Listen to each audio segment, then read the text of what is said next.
Welcome back, guys. We're doing a little hike-in camping here at Andrew Molera State Park. I've got the old Gregory Paragon loaded up with 35 pounds of absolute junk. Here's our trailhead, from which we will walk about 1/4 to 1/3 of a mile. Though the sides of the trail are covered in poison ivy, it's a well-maintained trail, and along the way you'll see some stream views, and there are some steps to navigate, so it may be worth bringing your trekking poles if you're carrying 35 pounds of luxury junk like I am. I'm trying to be careful here because instead of poles I have a camera in my hand. And once you complete the steps, you'll be greeted by this rustic, charming wooden bridge. There's some guide wires set up so you're not tempted to run through the poison ivy. The tree you see on your right looks like some type of coastal live oak tree, and past that you'll see the first signs of camping civilization. The one on the left here kind of tells you the do's and don'ts of the campground.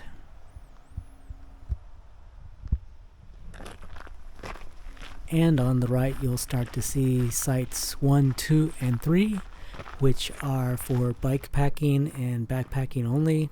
Site 4 here is a bit lonely, as usually there's not many people at sites 1, 2, and 3. And once past that, you're at the proper campground. I'm in the generously spaced site number 6 here. Like all of these, there's a fire pit, a table, and a bear box. It's always nice to have a picnic table when setting up camp.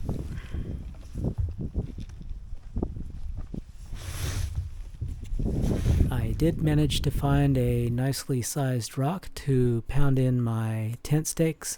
Again, we're using the REI Base Camp 2 tent.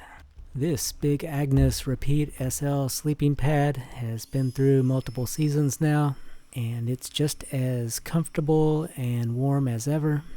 I find that the Flextail Gear Tiny Pump pumps about the right amount of air into it. You don't want to get it over pumped, as it's less comfortable that way. Thermarest compressible pillow, Thermalite Reactor Extreme, and of course the Nemo Forte synthetic fill bag. A little bit hot for the weather at hand, which was the 50s at night. The running water restrooms were awesome. They come with their own grazing deer out front. Here you can see site number 6 provides enough shade for a backpacking tent. I'm guessing that little white peak in the distance is Pico Blanco at 3,600 feet. Here you can see my tent benefiting from the shade, allowing for late morning sleep-ins and afternoon naps. But the bear box is sun exposed, and in the afternoon most of the campers are at the beach, which gives you the opportunity to rinse off. A little bit awkward, but that feeling of fresh clean hair and a clean face and underarms after that 8-mile hike is worth the embarrassment. When you're hiking in, you're mostly eating stuff out of a dehydrated bag, but this Patagonia mackerel in olive oil was a luxury I took along. Here I am enjoying my clean hair and fish. The Jetboil Minimo is my cook set of choice. Its fuel efficiency and wind resistance kept my food hot for all my main meals. There's the first night's risotto with chicken in a little photobomb action.